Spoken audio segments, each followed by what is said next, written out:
Welcome to M24 news. KGH లో గురువారం సుమారు 12-13 గంటల పాటు కరెంటు లేకపోవడంతో వందలాది మంది రోగులు నరకం చూశారని వైసీపీ అధికార ప్రతినిధి కొండా రాజీవ్ గాంధీ మండిపడ్డారు. రాష్ట్రానికే తలమానికమైన 100 ఏళ్ల చరిత్ర గల ఆసుపత్రిలో టార్చ్ లైట్లు, సెల్ ఫోన్ లైట్ల వెలుగుల్లో రోగులకి వైద్యులు అందించాల్సిన దుస్థితి ఏర్పడిందన్నారు. ఆ KGH అనేది ఎక్కడుంది? కలెక్టర్ ఆఫీస్ కి ఎదురుగా ఉంది. కనీసం కలెక్టర్ ఎందుకు స్పందించలేదు? సరే, ఉదయం 12 గంటలకు కరెంట్ పోతే ఏదైనా రివ్యూ మీటింగ్ లో ఉండొచ్చు, 1 గంటకో 2 గంటలకో కలెక్టర్ రావచ్చు. కానీ ఈ యొక్క యంత్రాంగానికి, ఈ యొక్క అధికారులకి కూడా పేద ప్రజల ప్రాణాలంటే లెక్కలేదు. ఎందుకు లెక్కలేనితనం, ఎందుకు నిర్లక్ష్యం అంటే పాలకుల్లో సీరియస్నెస్ ఉంటే అధికారుల్లో సీరియస్నెస్ ఉంటుంది. పాలకులు సీరియస్నెస్ లేదు కాబట్టి ఇప్పుడున్నటువంటి కూటమి ప్రభుత్వ పెద్దలకి పేద ప్రజల ప్రాణాలన్నా ఆరోగ్యం అన్నా లెక్క లేదు కాబట్టి పేద ప్రజల మీద చులకన భావంతో వాళ్ళు ఉన్నారు కాబట్టి అధికారులు కూడా ఎవరూ స్పందించలేదు. సరే, 12 గంటలకు రాలేదు, 1 గంట లేదు, 5కు లేదు, కనీసం 6 గంటల కన్నా జిల్లా కలెక్టర్ ఎదురుగా ఉన్నటువంటి KGHకి ఎందుకు రాలేదు? సరే, జిల్లా కలెక్టర్ గారు రాలేదు. Where is the joint collector? Where is RDO? Where is MRO? కనీసం ఒక్క అధికారినైనా అక్కడ ఉన్నటువంటి సమస్య ఏంటి, పడుతున్నటువంటి ఇబ్బందులు ఏంటి, దానికి చేయాల్సినటువంటి చర్యలు ఏంటి, మానిటర్ చేయడానికి, పర్యవేక్షణ చేయడానికి ఒక్క అధికారిని అంటే ఒక్క అధికారిని ప్రభుత్వం నియమించిందా నేను అడుగుతున్నా. కనీసం అక్కడ ఉన్నటువంటి రోగులు ఏ విధమైన ఇబ్బందులు పడుతున్నారు, ఎవరు పట్టించుకున్నారు? కనీసం నిన్న KGH సూపరింటెండెంట్ వాణి గారు, ఆవిడ మంచి వైద్యురాలుగా పేరుంది, కానీ ఆవిడ కూడా నిన్న విశాఖపట్నం లేరు. నిన్న సాయంకాలం రాత్రి సమయానికి ఆవిడ విశాఖపట్నం ఎయిర్ ఇండియా ఫ్లైట్ నుండి చేరుకోవడం జరిగింది. వచ్చినటువంటి KGH సూపరింటెండెంట్ గారు అంతరాయం కలిగిన కేబుల్స్ దగ్గరికి ఆవిడే వెళ్ళాలి, టార్చ్ లైట్లు పట్టుకున్నటువంటి సిబ్బంది దగ్గరికి ఆవిడే వెళ్ళాలి, రోగులకు ఆవిడే సమాధానం చెప్పాలి. కరెంట్ ఎప్పుడు వస్తుందో తెలియదు. మరి మిగతా అధికారులు, యంత్రాంగం అంతా ఏం చేస్తున్నారు? ఏసీ గదుల్లో కూర్చుని కబుర్లు చెప్పుకోవడానిక మీరంతా ఉన్నదని అడుగుతున్నా. ఈ యొక్క ప్రభుత్వం నిమ్మక నీరెత్తినట్టు వ్యవహరించడం వల్ల నిన్న సరే అంతరాయం కలిగింది. అంతరాయం కలిగిన తర్వాత ఒక 5 జనరేటర్లు ఏవో ఉన్నాయని చెప్పి ICUలో, IRCUలో, NICUలో, CSR అండ్ ఎమర్జెన్సీ వార్డ్స్ లో పెట్టారు. అంతవరకు బాగానే ఉంది. మరి వాట్ అబౌట్ గైనిక్ వార్డ్, పిల్లల వార్డు పరిస్థితి ఏంటి, ఎముకల వార్డు పరిస్థితి ఏంటి, రాజేంద్ర ప్రసాద్ వార్డు పరిస్థితి ఏంటి, భవనగర్ వార్డు పరిస్థితి ఏంటి? ఇక్కడ ఉన్నటువంటి రోగులందరూ ఏమవ్వాలి, చావాలా, బతకాలా అన్నటువంటి ఇబ్బందుల గురించి ఆలోచించాల్సిన బాధ్యత ప్రభుత్వం మీద లేదా నేను అడుగుతున్నా. ఒక 5 జనరేటర్లు ఎక్స్ట్రా పెడితే అయిపోయేది కదా. ఒక జనరేటర్కి ఉన్నటువంటి అద్దె ఎంత ఉంటుంది? రోజుకి 20,000 రూపాయలు ఉంటుంది. 5 జనరేటర్లు పెడితే మహా అయితే ₹1,00,000 ఖర్చు అవుతుంది. అత్యవసర పరిస్థితుల్లో అంత పెద్ద ప్రభుత్వ ఆసుపత్రుల్లో ప్రజా వైద్యం కోసం అత్యవసరంగా ₹1,00,000 కూడా ఖర్చు పెట్టలేనటువంటి దయనీయ స్థితిలో ఈ ప్రభుత్వం ఉందా నేను అడుగుతున్నా. ఏమండి, పవన్ కళ్యాణ్ గారు, చంద్రబాబు గారు, లేదా నారా లోకేష్ గారు, మీరందరూ కూడా గంటల వ్యవధిలో విశాఖపట్నం హెలికాప్టర్లో చెక్కలు కొడతారే మొన్నంతా వచ్చి మీ కార్యక్రమాలకి.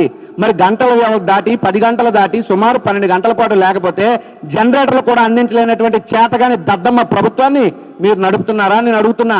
ఈ యొక్క ప్రభుత్వాన్ని అడుగుతున్నా, మీరు ప్రజలను పాలించడానికి వచ్చారా లేదా ప్రజలకు పారికట్టడానికి వచ్చారా? PPP అంటే ఏంటి మీ విధానంలో? ప్రజలను పైకి పంపించడం మీకు తెలిసినటువంటి విధానం. ఈ యొక్క ప్రభుత్వం వచ్చిన దగ్గర నుండి కూడా మరీ ముఖ్యంగా ఉత్తరాంధ్ర ప్రాంతాన్ని, ఈ ఉత్తరాంధ్ర ప్రాంత ప్రజలందరూ కూడా మంచి వాళ్ళు, సౌమ్యులు, కష్టించి పనిచేసేవారే తప్పితే వేరే ఆ మోసపూరితమైన ఆలోచన ఉన్నవారు కాదు మా ఉత్తరాంధ్ర ప్రజలు. అయితే మా ఉత్తరాంధ్ర ప్రజలందరినీ కూడా ఎన్నికల వేళ నమ్మించి, మోసం చేసి, నైవంచనకు గురి చేసి, నాడు ఓట్లు దండుకుని, పిండుకుని, అధికారాన్ని అందుకుని ఈ రోజు మా గుండెల మీద తంతుంది కూటమి ప్రభుత్వం.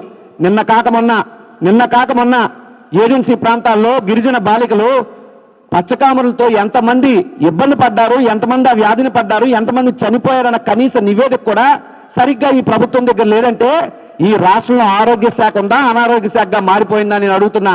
ఈ రాష్ట్రానికి ఆరోగ్య శాఖ మంత్రిని చెప్పుకుంటారు సత్యకుమార్ కాదు, అసత్య కుమార్. నోరిప్పితే అసత్యాలే మాట్లాడతారు. ఉత్తరాంధ్ర గుండెల మీద మీరు అంతా తంతున్నారు. నిన్న కాక మొన్న కాశీబొగ్గలో భక్తులు దర్శనానికి వెళ్ళి చచ్చిపోతే ఏమని మీరు మాట్లాడారు? ఇది ప్రభుత్వ ఆధీనంలో ఉండేది కాదు, ప్రైవేట్ వారి ఆధీనంలో ఉంది, మాకు సంబంధం లేదు అని తప్పించుకునే ప్రయత్నం మీరు కాదా చేసింది? మరి ఇప్పుడు KGH ఎవరి ఆధీనంలో ఉంది? Who is responsible for this? ఇది గవర్నమెంట్ అండర్టేకింగ్ హాస్పిటల్ కాదా? హెల్త్ డిపార్ట్మెంట్ పరిధిలోకి వచ్చే హాస్పిటల్ కాదా? ఒక మెడికల్ కాలేజు, 100 ఏళ్ల చరిత్ర ఉన్నటువంటి హాస్పిటల్, ఇంతకుముందు ఎప్పుడు ఇలా జరగలేదు. ఈ రోజు ఎందుకు జరిగింది? ఎవరి నిర్లక్ష్యం వల్ల జరిగింది? ఎవరు దీన్ని బాధ్యత తీసుకుంటారు? Who is responsible? Chandrababu Naidu గారు వచ్చి బాధ్యత తీసుకుంటారా? పవన్ కళ్యాణ్ గారు వస్తారా? నారా లోకేష్ గారు వస్తారా? ఎవరు వస్తారా నేను అడుగుతున్నా. రెండో విషయం, నిన్న అక్కడ ఎముకల వార్డులో చూస్తే అప్పుడే ఆ కట్లు వేయించుకున్నటువంటి వాళ్ళు కనీసం ఆ కరెంట్ లేక ఇబ్బందులు పడుతూ మంచం దిగిపోయి బయటికి వెళ్దామన్నా సరే అవకాశం లేకపోతే బతకడం కన్నా చావడం మేలన్నటువంటి బాధలు ఆ యొక్క రోగుల నుండి నిన్న వినబడ్డాయి అక్కడ చుట్టుపక్కల వారందరికీ. బాలింతలు అప్పుడే ప్రసవించి బిడ్డతో బయటికి వస్తే చీకట్లో నరక యాతన అనుభవించారు. ఆ బాలింతలకు ఎవరు సమాధానం చెప్తారు? కుట్లు పడి ఆపరేషన్లు పడి అడుగేస్తే ఏమైపోతామన్న పరిస్థితులు నెలకొన్నాయి. కనీసం డెలివరీ కోసం వచ్చినటువంటి ఆ యొక్క ఎవరైతే ప్రెగ్నెంట్స్ ఉంటారో వాళ్ళని ఎలా ట్రీట్ చేయాలో తెలియనటువంటి పరిస్థితి. నేను మీ అందరూ చూశారు మీడియా మిత్రులు, టార్చ్ లైట్ వెలుగుల్లో కొవ్వొత్తులు పెట్టుకుని వైద్యం చేస్తున్నారు. ఇదే నేను చెప్తున్నా రాష్ట్ర ప్రజలందరికీ, చంద్రబాబు నాయుడు దిక్కుమాలిన టార్చ్ లైట్ పాలన, కానీ జగన్మోహన్ రెడ్డి గారిది ప్రపంచం మెచ్చుకునే టార్చ్ బేరర్ పాలన. కాబట్టి ఈ రాష్ట్రంలో జగన్మోహన్ రెడ్డి గారు వచ్చాక ఆరోగ్య శాఖ కోసం అన్ని రకాలుగా ఆయన కష్టపడ్డాడు, ప్రజలకు మెరుగైనటువంటి వైద్యం అందించాడు. రాష్ట్రంలో ఆయన ఆరోగ్య శాఖ ఏం చేశారో కూడా రాష్ట్ర ప్రజలందరికీ తెలుసు. కానీ ఈ రోజు కనీసం విద్యుత్ సప్లై ఇవ్వలేనటువంటి చెత్త పరిస్థితులు ఈ యొక్క ప్రభుత్వం ఉంది. నేను అడుగుతున్నా, విశాఖపట్నంలో ఎన్ని సంస్థలు లేవు? సరే, మీ ప్రభుత్వానికి బాధ్యత లేదు, మీకు చేతగా లేదు, మీరు ఏర్పాటు చేయలేకపోయారు, యూఆర్ వేస్ట్ గవర్నమెంట్. బట్ మానవత్వం లేదా?